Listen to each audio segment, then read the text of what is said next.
আসসালামু আলাইকুম। আজ আমি আপনাদের শিং মাছ দিয়ে পেপল শাক দিয়ে আলু দিয়ে রান্না করে দেখাবো ভিউয়ার্স। তার জন্য মশলা আমি এখানে ঝাল আর পেঁয়াজটা শেষে নিয়েছি আর লবণ হলুদ তাই দিয়ে আজ রান্না করব পেপল শাক দিয়ে শিং মাছ দিয়ে।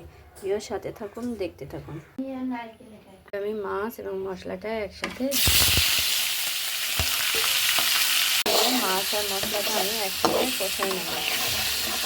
কষিয়ে মাছগুলো আমি উঠিয়ে ফেলব। পেপল শাক খুবই উপকারী জিনিস। এখানে আমি অল্প একটু পানি দিয়ে কষিয়ে নিচ্ছি মাছটা।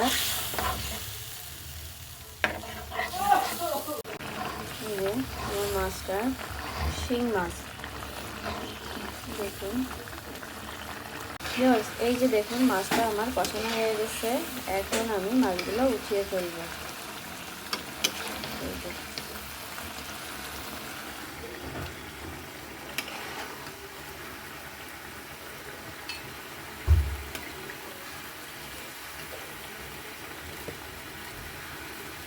এভাবে আমি মাছগুলো আগে থেকে উঠিয়ে রাখবো।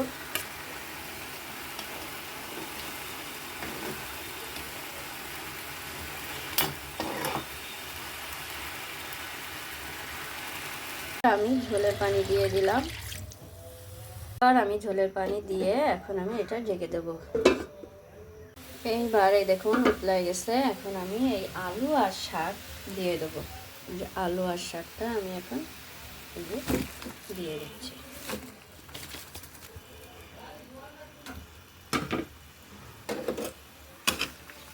আমি নাড়াচাড়া দিয়ে দিচ্ছি।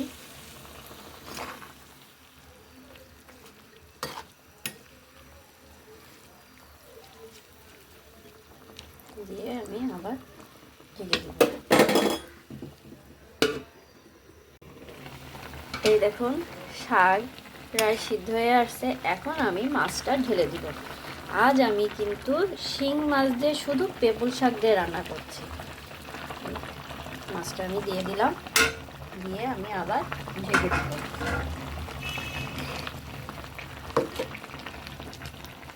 শিং মাছ দিয়ে পেপল শাক দিয়ে খাওয়া যায়, আমরা খাই।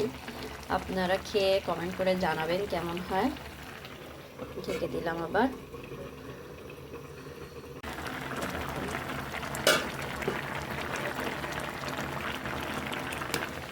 আর একটু নাড়াচাড়া দিয়ে দেখি আরো কিছুক্ষণ হবে। এই দেখুন আর একটু ঝোল কমবে।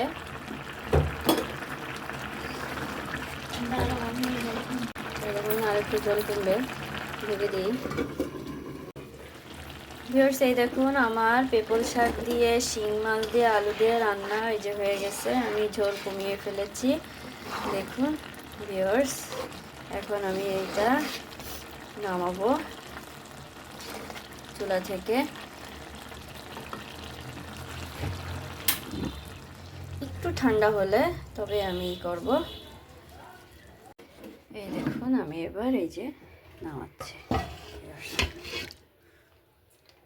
এই আমার তৈরি হয়ে গেল শিং মাছ দিয়ে পেপল শাক দিয়ে আলু দিয়ে রান্না করা। ভিউয়ার্স ভালো লাগলে লাইক করবেন, শেয়ার করবেন, সাবস্ক্রাইব করে দিবেন, একটু বেশি বেশি করে উৎসাহিত করবেন যাতে আরও নতুন রান্নার ভিডিও দেখাতে পারি। ধন্যবাদ সবাইকে।